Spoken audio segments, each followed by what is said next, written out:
como siempre, aquí tenemos nuestro índice en el que vamos a ver los puntos que va a tener este primer tema. Aunque lo hemos visto en clase, pero bueno, tenemos el primer punto que se llama ¿qué es el antiguo régimen? Y la ilustración, dos conceptos fundamentales para poder entender el fin de ese periodo llamado antiguo régimen e iniciar algo totalmente nuevo con la Revolución Francesa. El punto 2, que es sobre lo que va este vídeo, la crisis del antiguo régimen, que veremos las consecuencias que tendrá en el antiguo régimen la aparición de la ilustración y de las ideas revolucionarias que va a tener la ilustración. En el punto número 3 estudiaremos España en el siglo XVIII. Veremos qué ha ocurrido en España tras la muerte de Carlos II, ese rey que conocían como el hechizado y que no tenía hijos, no lo olvidéis. Y en el punto 4 estudiaremos los avances científicos y el arte del siglo XVIII con el neoclasicismo. Bien, pero como he dicho antes, estamos viendo el punto número 2, la crisis en el antiguo régimen o del antiguo régimen. Hay que decir, ante todo, que el antiguo régimen es ese periodo que viene antes de la Revolución Francesa y que abarca pues prácticamente todo lo que había durante la Edad Media, durante la Edad Moderna, aunque también otros dicen que se ciñe más bien al siglo XVII y el siglo XVIII. En todo caso, el antiguo régimen este siglo XVIII que estamos estudiando va a entrar en crisis debido a que la Ilustración, que es ese movimiento que apareció en Francia con ideas revolucionarias que van a cambiarlo absolutamente todo, va a tener un impacto fundamental en varios ámbitos de esa época, como por ejemplo va a tener un impacto en la política. La Ilustración va a ser fundamental para el cambio político, también va a tener un impacto fundamental en la economía. Los ilustrados también van a defender un nuevo tipo de economía y en tercer lugar también va a tener un impacto en sociedad, porque los ilustrados defendían un nuevo tipo de sociedad totalmente distinta a la que había en el antiguo régimen. En pocas palabras, la Ilustración va a tener un impacto en prácticamente los tres ámbitos más importantes que había en ese momento en el siglo XVIII, en cualquier estado de ese momento, como la política, como la economía y como la sociedad. Por tanto, como son tres importantísimos impactos lo que van a tener la Ilustración, pues las partes en las que se va a dividir justamente este punto número 2 va a ser las nuevas ideas políticas, las nuevas ideas sociales y las nuevas ideas económicas. Comenzamos con el impacto en la política, con el impacto de la Ilustración en el ámbito político. Pues sí, chicos, la Ilustración va a traer consigo nuevas ideas políticas. Como muy bien sabéis, los ilustrados van a defender ideas revolucionarias que querían mejorar el mundo. Había dos tipos de ilustraciones, algo que tenéis que saber muy bien.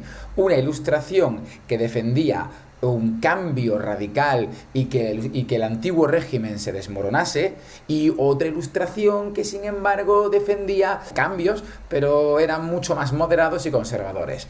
Pues justamente esto se va a plasmar en dos ideas políticas un poquito distintas.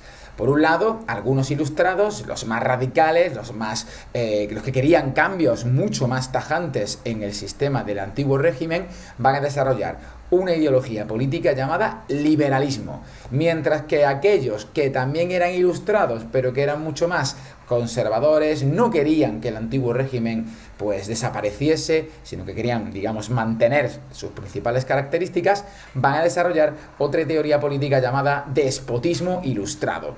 Por tanto, son dos ideas políticas novedosas, las dos vienen de esos ilustrados franceses, y no solamente franceses, sino europeos, del siglo XVIII, pero las dos ideas políticas eran totalmente distintas. Liberalismo mucho más fuerte, mucho más abogaba por el cambio, y en cambio el despotismo ilustrado era un poquito lo contrario, defendía cambios, pero mucho más moderados, y nunca para acabar con el antiguo régimen. Es curioso porque el padre del liberalismo, esta teoría política que los ilustrados van a defender a capa y espada, no nació en Francia, como ocurrió con la Ilustración. Es más, el liberalismo nació bastantes años antes que la Ilustración francesa. Concretamente, nació en Gran Bretaña, en Reino Unido, donde apareció un pensador, un filósofo llamado John Locke. John Locke es el padre del liberalismo, y las ideas de John Locke van a ser tomadas por los liberales y por los ilustrados franceses como Montesquieu, como Voltaire, como Rousseau, pero realmente no eran suyas, sino que eran de este personaje, este John Locke. De hecho, John Locke defendía que el poder del gobierno debería ser del pueblo. Es decir, defendía que el poder de cualquier gobernante no debía venir de Dios, como ocurría con la monarquía absoluta, sino que debía venir del propio pueblo. Y que el rey, por tanto, debía gobernar en nombre del pueblo, y para nada en nombre de Dios ni en nombre de él mismo. Esta idea que defendía John Locke mucho antes que a los propios ilustrados se llama, sí, soberanía nacional. Thank you. Hay que decir que el liberalismo va a causar un auténtico terremoto político y terremoto ideológico por toda Europa. En algunos sitios el liberalismo va a triunfar y en otros va a triunfar más bien poco. En todo caso, en un lugar que sí llegó el liberalismo a triunfar bastante, va a ser en las llamadas 13 colonias. Las 13 colonias son los territorios que Reino Unido tenía en América del Norte, lo que es actualmente Estados Unidos. Estas colonias se encontraban concretamente en esta zona de aquí, en la llamada costa este americana, en zonas como Nueva Jersey, Rhode Island, Massachusetts, Nueva York. Esos territorios de aquí eran colonias británicas de Inglaterra, fundamentalmente. Allí el liberalismo de John Locke triunfaría muchísimo gracias a otros pensadores americanos e ingleses que lo exportaron allí, a las 13 colonias, consiguiendo la independencia de Gran Bretaña en un proceso que duró bastantes años y que al final consiguió la creación de los Estados Unidos de América que conocemos actualmente.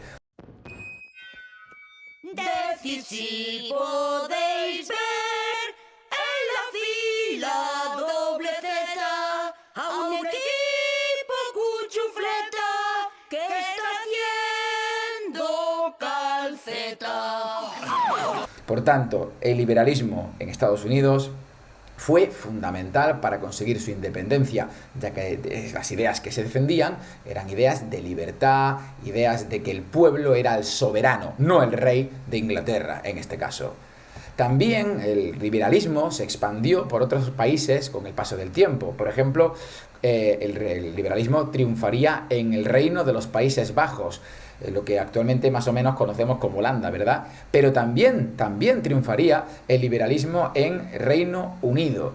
El liberalismo hizo que implantasen un sistema de gobierno totalmente distinto al absolutismo que triunfaba en la mayor parte de los países europeos del siglo XVIII y XVII, por supuesto, creando un sistema de gobierno que se va a llamar parlamentarismo. ¿Cómo se creó el sistema parlamentario en Inglaterra? En Inglaterra, en el siglo XVII, ocurrió una revolución, la llamada Gloriosa Revolución, en el momento en el que estaba gobernando Jacobo II. Jacobo II era un rey absolutista, como también lo era Luis XIV en Francia. Sin embargo, la nobleza se va a levantar contra Jacobo II de Inglaterra, lo expulsará del gobierno y creará un documento fundamental en esta revolución que ocurría en Inglaterra, llamada el Bill of Rights, la Declaración de Derechos, que es la que estamos aquí viendo. Esta Declaración de Derechos establecía que la nobleza podía controlar al rey a través de un parlamento, el Parlamento británico, que de hecho sigue existiendo todavía, e incluso se establecían elecciones libres en este reino. Algo que era totalmente, pues en esa época, totalmente novedoso y tremendamente avanzado, porque lo podemos decir, por tanto, que la Revolución Francesa, que triunfará después de esta Revolución Británica, pues va a coger muchas cosas de la Revolución Británica y también de la independencia de Estados Unidos. Por tanto, las ideas de la Revolución Francesa no son totalmente novedosas, sino que ya habían aparecido en dos procesos revolucionarios previos, el de América y el de Gran Bretaña. Bueno, aquí hemos visto ya el sistema, ¿verdad?, liberal. Vamos a ver ahora la otra idea política ilustrada, que en este caso pues era mucho menos revolucionaria y mucho más a favor de mantener los principios del antiguo régimen, que es el despotismo ilustrado. Bueno, pues para poder hablar del despotismo ilustrado no podemos irnos a Inglaterra, porque el despotismo ilustrado nació en Francia, es decir, nació en el mismo lugar que nació la Ilustración. Y en este caso, el gran rey déspota ilustrado fue Luis XVI de Francia, que es el nieto de Luis XIV, que es el que creó la monarquía absoluta. Gobernaré personalmente.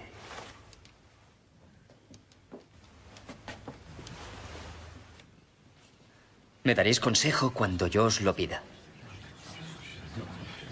Os ordeno no firmar nada. Ni un pasaporte sin mi consentimiento. Ahora ya sabéis mi voluntad. Solamente debéis obedecerla. Bueno, pues, ¿qué es el despotismo ilustrado? Bueno, pues el despotismo ilustrado lo dice aquí nuestro amigo Luis XVI. Los ilustrados tienen razón.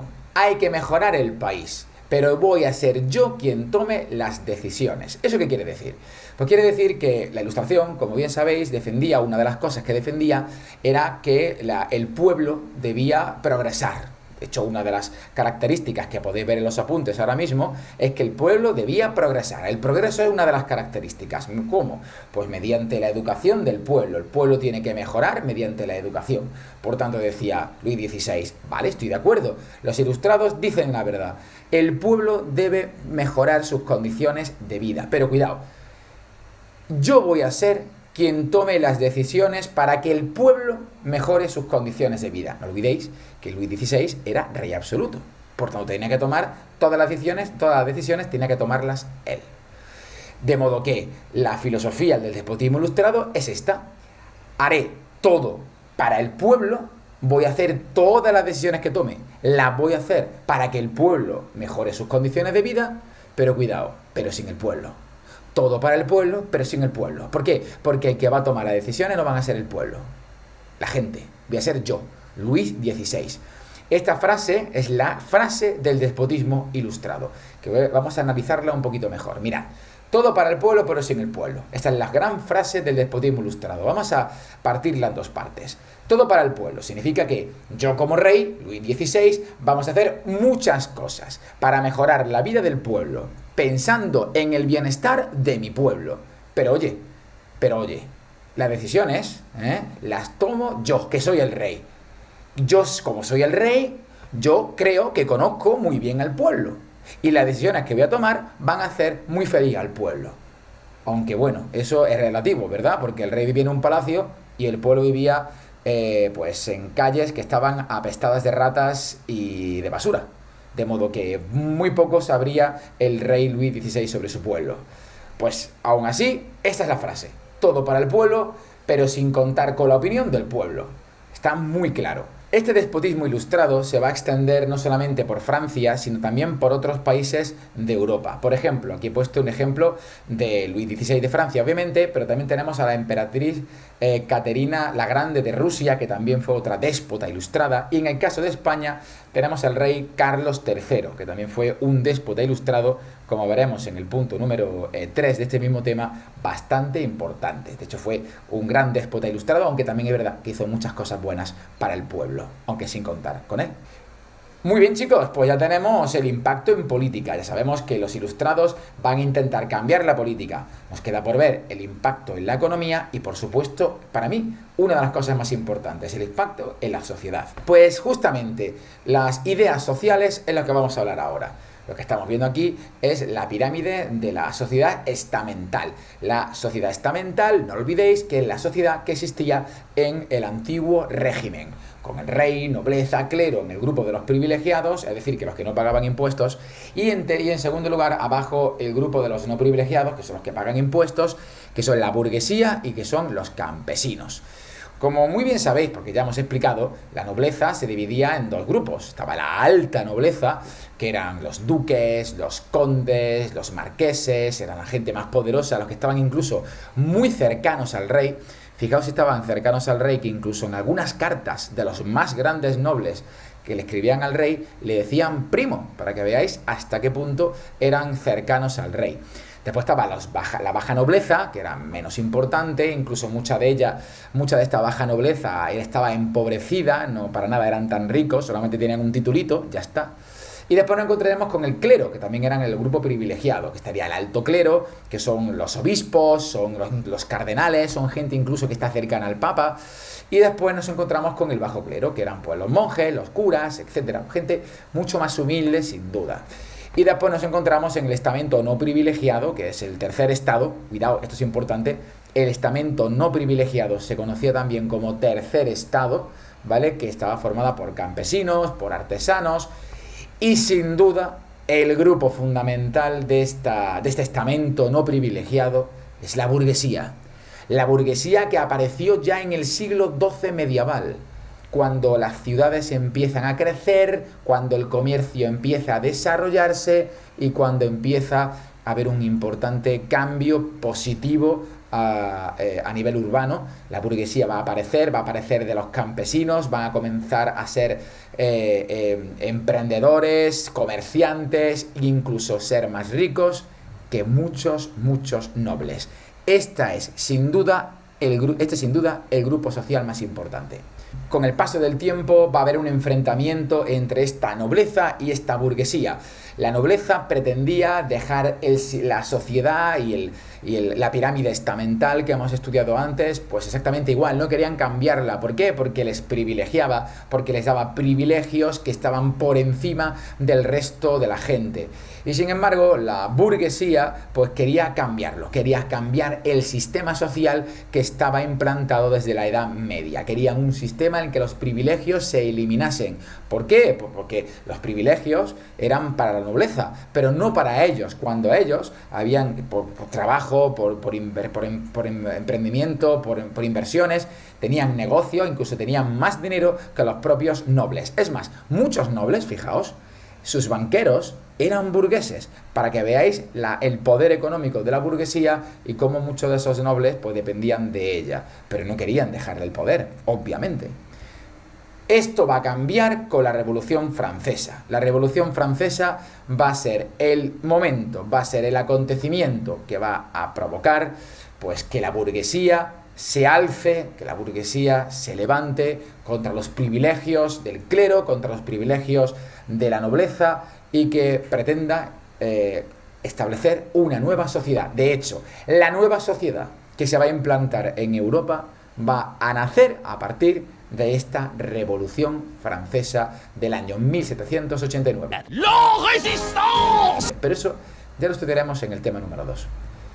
Muy bien, pues ya tenemos por tanto estudiado el impacto en política, el impacto en economía y el impacto en sociedad. Nos queda el segundo, el impacto en economía, porque también la economía pretendía ser cambiada por la burguesía y por los ilustrados. Los ilustrados querían cambiarlo todo, como estáis viendo. Bueno, pues para hablar de las nuevas ideas económicas tenemos que hablar de otro personaje que tampoco es francés, sino que es de origen inglés, es Adam Smith, que es nada más y nada menos que el padre del sistema que tenemos actualmente económico, el capitalismo, que lo tenemos en España, lo tenemos en Estados Unidos, en una gran cantidad de países, incluso hasta en China. Fijaos si es importante el sistema capitalista.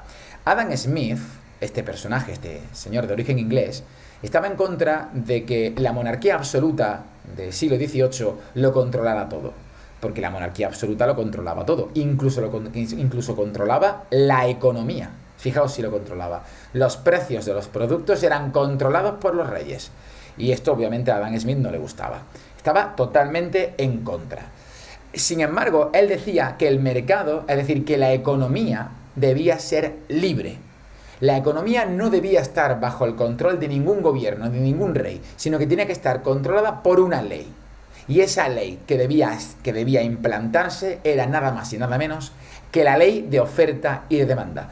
Una ley que ya estudiamos en tercero de la ESO y que es una de las leyes fundamentales del sistema capitalista. Defendía, por tanto, que por ejemplo, el precio de los productos, el precio del pan, debía regirse por esta ley de oferta y demanda, no por lo que dijese el rey en un momento dado. ¿Cómo se va a llamar este sistema económico que va a implantar o que va a desarrollar Adam Smith? Se va a llamar liberalismo económico, que va a ser la base, este liberalismo económico, del sistema, como he dicho, capitalista que tenemos en la actualidad. Bueno, chicos, pues con esto hemos acabado ya el punto 2 sobre la crisis del antiguo régimen. Nada más y nada menos que el fin de esta etapa que va a estar provocada por todas estas nuevas ideas que acabo de explicar. Comenzando con el liberalismo de John Locke, que después va a ser desarrollado por los ilustrados, continuando también con las ideas sociales de crear una sociedad en la que no existiesen privilegiados y no privilegiados, y por último con las ideas del liberalismo económico de Adam Smith, que van a provocar el inicio del sistema capitalista y el fin de ese control de la monarquía de los precios. En el siguiente punto estudiaremos el siglo XVIII, con la aparición de una nueva familia que va a gobernar España, los Borbones, y la guerra de sucesión, pero eso será en el siguiente vídeo. Hasta entonces, chicos, nos vemos en Historia se escribe con H.